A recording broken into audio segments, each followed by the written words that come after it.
বাচ্চাদের স্কুল টিফিনের জন্য থাকছে আজকে খুবই সহজভাবে ঝটপট তৈরি দুটো নাস্তা রেসিপি। আসসালামু আলাইকুম বন্ধুরা, কিচেন বাঙালিয়ানা চ্যানেলে আপনাদের সবাইকে স্বাগত জানাই। এই নাস্তাগুলো যেমন হেলদি হবে তেমনই টেস্টি আর খুবই অল্প সময়ের মধ্যে বানিয়ে নিতে পারবেন।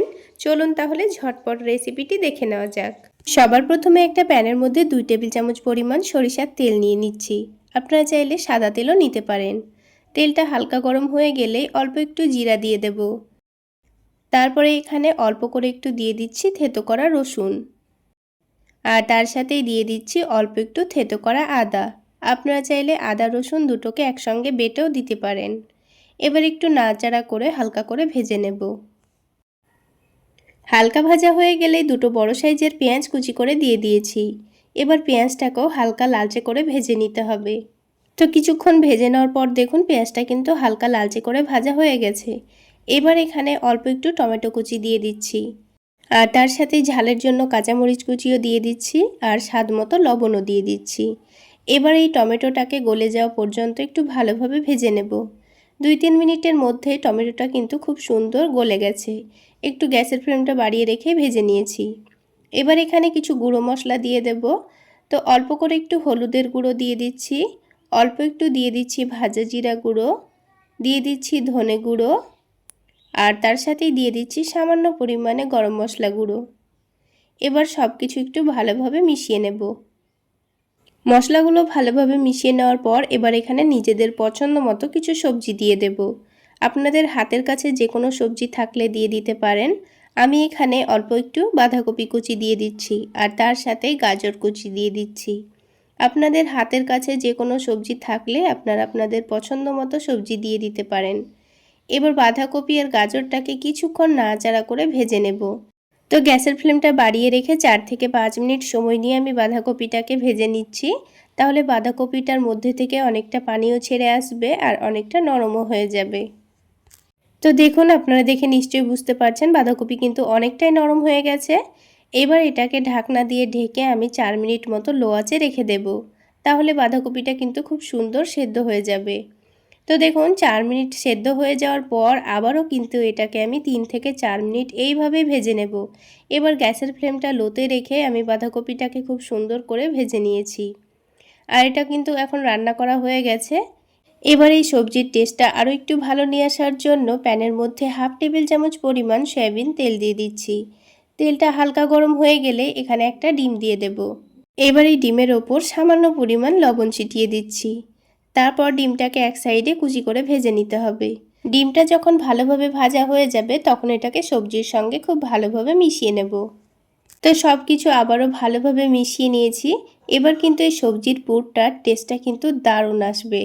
এইভাবে সবজিটা রান্না করে আপনারা যে কোনো রুটি পরোটার সঙ্গেই খেতে পারেন। খুবই অল্প সময়ে রান্নাও হয়ে যাবে আর খেতেও কিন্তু দারুণ লাগবে। তো নামানোর আগে বেশ কিছু পরিমাণ ধনেপাতা কুচি দিয়ে খুব ভালোভাবে নাড়াচাড়া করে নামিয়ে নিয়েছি।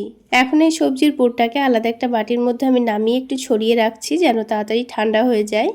এখন এটাকে সাইডে রেখে দেব। দিয়ে আলাদা একটা মিক্সিং বোলের মধ্যে দুটো সেদ্ধ আলু নিয়ে নিয়েছি। তো এখানে আমি ছোট সাইজের দুটো আলু ভালোভাবে সেদ্ধ করে নিয়েছি। আলু দুটোকে একটা গ্রেটারের সাহায্যে ভালোভাবে গ্রেট করে নিতে হবে। আপনারা চাইলে কাঁটা চামচ দিয়েও কিন্তু এটাকে ভালোভাবে ম্যাশ করে নিতে পারেন। আলুর মধ্যে যেন একটুও দলাভাব না থাকে সেটা লক্ষ্য রেখে ভালোভাবে গ্রেট করে নিয়েছি। তো দেখুন আলুটা ভালোভাবে গ্রেট করা হয়ে গেছে। এবার এখানে 1 কাপ পরিমাণ আটা নিয়ে নিচ্ছি। আপনারা চাইলে আটার পরিবর্তে ময়দাও নিতে পারেন। আর তার সাথে 1/2 কাপ পরিমাণ নিয়ে নিচ্ছি ময়দা। আপনারা চাইলে শুধুমাত্র আটা কিংবা শুধু ময়দা দিয়েও বানাতে পারেন। এবার এখানে স্বাদ মতো লবণ দিয়ে দেব। এখানে আর কোনো কিছু উপকরণ ব্যবহার করব না। এবার সব কিছু একসঙ্গে ভালোভাবে মেখে নেব। প্রথমেই পানি না দিয়ে আলুর সঙ্গে ভালোভাবে মেখে নিতে হবে। এখানে সেদ্ধ আলুর পরিমাণ যদি একটু বেশি থাকে তাহলে আটা মাখতে কোনো রকম পানির ব্যবহারই হবে না। তো সেদ্ধ আলুর পরিমাণ আমি কম নিয়েছি, সেই জন্য অল্প অল্প করে পানি দিয়ে আটাটাকে আমি নরম করে মেখে নেব। তো পানিটা কিন্তু একেবারে দিয়ে ফেলা যাবে না, বারে বারে অল্প অল্প করে দিয়েই আমি ডোটা মেখে নিচ্ছি। আর এই আটাটা কিন্তু একটু নরম করে মেখে নেব। নরম করে মাখলেই কিন্তু নাস্তাগুলো তৈরি করতে খুবই সুবিধা হবে। তো দেখুন আটাটা কিন্তু খুব ভালোভাবে আমি মেখে নিয়েছি। এবার ওপর থেকে অল্প করে একটু তেল দিয়ে আবারও ডোটাকে একটু ভালো করে মেখে নেব। তাহলে ডোটা কিন্তু আগের থেকে অনেকটাই স্মুথ তৈরি হয়ে যাবে। এবার এই ডোটাকে ঢেকে আমি 5 মিনিট মতো রেস্টে রাখবো। 5 মিনিটের মধ্যেই ডোটা আগের থেকে অনেকটাই সফট হয়ে যাবে। তো দেখুন 5 মিনিট রেস্টে রাখার পর এবার এই ডোটাকে আবার একটু ভালোভাবে মেখে নিতে হবে। তাহলে ডোটা আগের থেকে আরও অনেকটাই স্মুথ তৈরি হবে। তো ডোটা যখন ভালোভাবে মেখে নেওয়া হয়ে গেছে, এবার এই ডোটা থেকে ছোট ছোট করে কয়েকটা লেচি কেটে নিয়েছি। এবার এই লেচিগুলো থেকে আমি আপনাদের নাস্তাগুলো তৈরি করে দেখিয়ে দিচ্ছি। তো নাস্তাগুলো তৈরি করার আগে অল্প করে একটু তেল মাখিয়ে নিচ্ছি। এবার একটা করে লেচি নিয়ে এইভাবে করে একটু বড় করে নেব। যেহেতু আটাটা নরম করে মেখেছি তাই হাতের সাহায্যেই কিন্তু কাজটা করা হয়ে যাবে। এবার এই সবজির পুরটা এখান থেকে 1 চামচ মতো নিয়ে নেব। তারপর এই রুটির মধ্যের জায়গাটায় রেখে দেব। তারপর আরেকটা লেচি নিয়ে হাতের মধ্যে একটু চেপে চেপে বড় করে নেব। ঠিক যেইভাবে আমি প্রথমে রুটিটা তৈরি করেছি ওইভাবে করে একটু চেপে চেপে পাতলা করে বড় করে নিয়েছি। এবার এই রুটিটার উপর রেখে দিব, দিয়ে খুব ভালোভাবে ঢেকে দেব। তো সবজির পুরটাকে এইভাবে ঢেকে দিয়ে চারিদিকটা একটু ভালোভাবে চেপে বন্ধ করে দিতে হবে, যেন এটা ভাজার সময় না খুলে বেরিয়ে যায়। তো হাতের সাহায্যে খুব সুন্দর করে এটাকে চৌকোনা শেপ দিয়ে নিয়েছি, যেন এটা দেখতে খুব সুন্দর লাগে সেই জন্য। আর চারিদিকটা একটু ভালোভাবে চেপে বন্ধ করে দিয়েছি, তাহলে নাস্তাটা ভাজার সময় খুলে ফেটে যাবে না। তো দেখুন একটা নাস্তা কিন্তু আমাদের তৈরি করা হয়ে গেছে। তো একটা নাস্তা আমাদের রেডি করা হয়ে গেল। আরও এক রকম পদ্ধতিতে আমি আপনাদের নাস্তা বানিয়ে দেখিয়ে দিচ্ছি। এভাবেও কিন্তু আপনারা নাস্তাগুলো বানাতে পারবেন। তো আরও একটা লেচি নিয়ে এটাকে বেলনির সাহায্যে একটু বেলে বড় করে নিচ্ছি। তারপর এর মধ্যে জায়গাটায় এই সবজির পুরটা দিয়ে দেব। তারপর উপরের দিকটা থেকে টেনে এনে এটাকে এভাবে ভাঁজ করে নেব। চারিদিকটা ঠিক একইভাবে চেপে চেপে বন্ধ করে দিতে হবে, দিয়ে ওই একই রকমভাবেই কিন্তু শেপটা দিয়ে নেব। তো একটু লম্বা চৌকো শেপে করে নিচ্ছি নাস্তা। আপনারা আপনাদের পছন্দ মতো যে কোনো শেপে নাস্তাগুলো বানিয়ে নিতে পারেন। তো দেখুন বন্ধুরা, এই কাজটা করাও কিন্তু সহজ। আপনাদের যেটা সুবিধা মনে হবে সেই রকমভাবেই কিন্তু নাস্তাগুলো বানিয়ে নিতে পারেন। তো এইভাবে প্রথমে আমি 3টে মতো নাস্তা তৈরি করে নিয়েছি। প্রথমে 3টে নাস্তাকে ভেজে নেব, আর ওগুলো ভাজতে ভাজতেই কিন্তু বাকি নাস্তাগুলো আমি তৈরি করে নেব। আর এই নাস্তাগুলো ভাজতে কিন্তু খুব বেশি তেলেরও প্রয়োজন হয় না। অল্প করে তেল দিয়েছি, তারপর তেলটা হালকা গরম করে নিয়ে 3টে নাস্তা দিয়ে দিয়েছি। এবার এই নাস্তাগুলোকে একটু উল্টে পাল্টে খুব সুন্দর কালার আসা পর্যন্ত ভেজে নেব। আর বন্ধুরা, আজকের এই নাস্তা রেসিপি যদি আপনাদের ভালো লেগে থাকে তাহলে অবশ্যই একটা লাইক শেয়ার করে দেবেন। আর আমার এই সহজ রেসিপিগুলো যদি ইউটিউব চ্যানেল থেকে দেখে থাকেন চ্যানেলটি সাবস্ক্রাইব করে দেবেন, আর ফেসবুক পেজ থেকে দেখে থাকলে পেজটি ফলো করে দেবেন। তো দেখুন বন্ধুরা, সবগুলো নাস্তার কিন্তু খুব সুন্দর কালার চলে এসছে। এবার একটা একটা করে নাস্তাগুলো তুলে নিচ্ছি, আর বাকি নাস্তাগুলো ঠিক একইভাবে আমি ভেজে নিয়েছি। তাহলে বন্ধুরা, বাচ্চাদের স্কুল টিফিনের জন্য এরকম হেলদি এবং টেস্টি নাস্তা আপনারা চাইলে বানিয়ে দিতে পারেন। এই নাস্তাগুলো যেমন সফট হবে তেমন ভেতরের পুরটাও কিন্তু দুর্দান্ত টেস্টের হয়। এবার একটা নাস্তা আমি আপনাদের ভেঙের ভেতরটা দেখিয়ে দিচ্ছি। তো বন্ধুরা, একরকমভাবে নাস্তা তো তৈরি করা হয়ে গেল। এবার আমি খুবই সহজভাবে একটি দুর্দান্ত স্বাদের পরোটা বানিয়ে দেখাবো। তো আলু পরোটাগুলো তৈরি করে নেওয়ার জন্য সবার প্রথমে দুটো ছোট সাইজের আলু মধ্যে থেকে কেটে সেদ্ধ করে নিয়েছি। এবার একটা গ্রেটারের সাহায্যে আলুগুলোকে ভালোভাবে গ্রেট করে নেব। আপনারা চাইলে কাজটা কাঁটা চামচ দিয়েও করতে পারেন, কিংবা হাত দিয়েও ম্যাশ করে নিতে পারেন। তবে দেখবেন আলুর মধ্যে যেন একটুও দলাভাব না থাকে। তো আলুটাকে আমি ভালোভাবে গ্রেট করে নিয়েছি। এবার এর মধ্যে কিছু মশলা দিয়ে দেব। তো স্বাদ মতো লবণ দিয়ে দিচ্ছি, সামান্য পরিমাণ হলুদের গুঁড়ো দিয়ে দিচ্ছি, তারপরে দিয়ে দিচ্ছি ভাজা জিরা গুঁড়ো, আর অল্প করে একটু কাশ্মীরি রেড চিলি পাউডার দিয়ে দিচ্ছি। তার সাথে টেস্টটা একটু বাড়িয়ে নেওয়ার জন্য চাট মশলা দিয়ে দেব। তবে আপনাদের হাতের কাছে চাট মশলা না থাকলে ম্যাগি মশলাও দিতে পারেন। এবার এখানে অল্প করে একটু চিনি দিয়ে দিচ্ছি, তারপর লেবুর রস দিয়ে দেব। তাহলে এই পরোটার টেস্টটা আরও অনেকটাই বেড়ে যাবে, খেতে দারুণ লাগবে। এবার আমি এখানে 2 টেবিল চামচ পরিমাণ বেসন দিয়ে দিচ্ছি।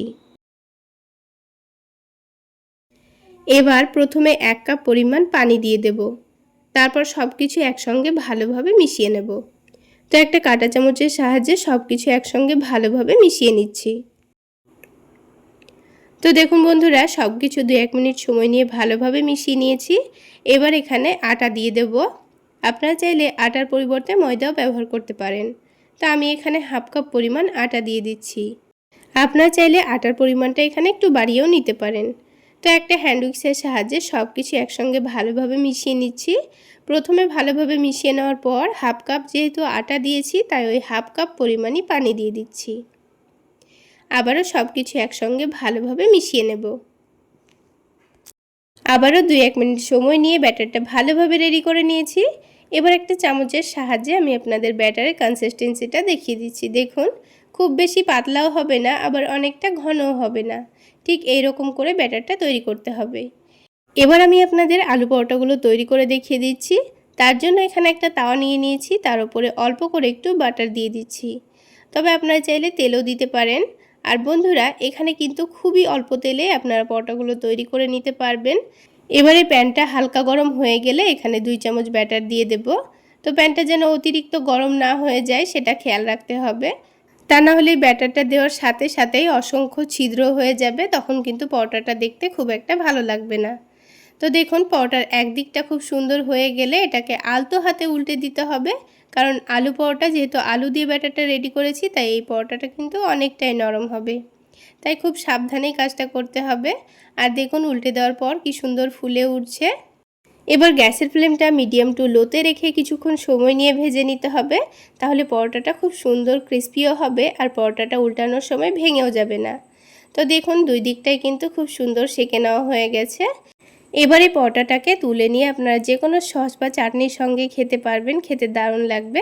তো আমি পরোটাটাকে একটু অন্যরকম টেস্ট দেওয়ার জন্য এখানে অল্প করে একটু টমেটো সস দিয়ে দিচ্ছি। তো টমেটো সসটা দিয়ে পরোটার চারিদিকে ভালোভাবে লাগিয়ে দেব। তারপর এখানে কিছু স্যালাড অ্যাড করব। তাহলে পরোটাটা কোনো রকম চাটনি বা তরকারি ছাড়াই খেয়ে নেওয়া যাবে। আর এইভাবে অল্প একটু স্যালাড আর অল্প একটু চিজ দিয়ে দিলেই দেখবেন বাচ্চারা কিন্তু খুবই মজা করে খাবে। তো প্রথমেই এক সাইডে অল্প করে পেঁয়াজ কুচি দিয়ে দিয়েছি, তার সাথে অল্প করে টমেটো কুচি দিয়ে দিয়েছি, আর দিয়ে দিচ্ছি শসা কুচি, আর ঝালের জন্য কাঁচামরিচ কুচি দিয়ে দিচ্ছি, আর দিয়ে দেবো অল্প করে একটু ধনেপাতা কুচি। হাতের কাছে না থাকলে না দিলেও চলবে, তবে ধনেপাতা কুচি দিলে খেতে দারুণ লাগবে। এবার সব শেষে চিজ গ্রেট করে দেব, তাহলে এই পরোটার টেস্টটা আরও অনেক গুণ বেড়ে যাবে। এবার পরোটাটাকে ভাজ করে নেব, তারপর একটু উল্টে পাল্টে ক্রিস্পি করে সেকে তুলে নেব। তাহলে বন্ধুরা, আজকের এই আলু পরোটা রেসিপি আপনাদের কেমন লাগলো অবশ্যই কমেন্ট সেকশানে জানাবেন। আর ভালো লাগলে একটা লাইক শেয়ার করে দেবেন। আর আমার এই সহজ রেসিপিগুলো যদি ইউটিউব চ্যানেল থেকে দেখে থাকেন চ্যানেলটি সাবস্ক্রাইব করে দেবেন, আর ফেসবুক পেজ থেকে দেখে থাকলে পেজটি ফলো করে দেবেন। তো দেখুন বন্ধুরা, সবগুলো আলু পরোটাই কিন্তু আবার তৈরি করা হয়ে গেল। এবার একটা পরোটা আমি আপনাদের ভেঙের ভেতরটাও দেখিয়ে দিচ্ছি। তাহলে বন্ধুরা, আজকে এই পর্যন্তই। সকলে অনেক বেশি ভালো থাকবেন, সুস্থ থাকবেন। দেখা হচ্ছে আরও একটি নতুন রেসিপি নিয়ে নেক্সট এপিসোডে।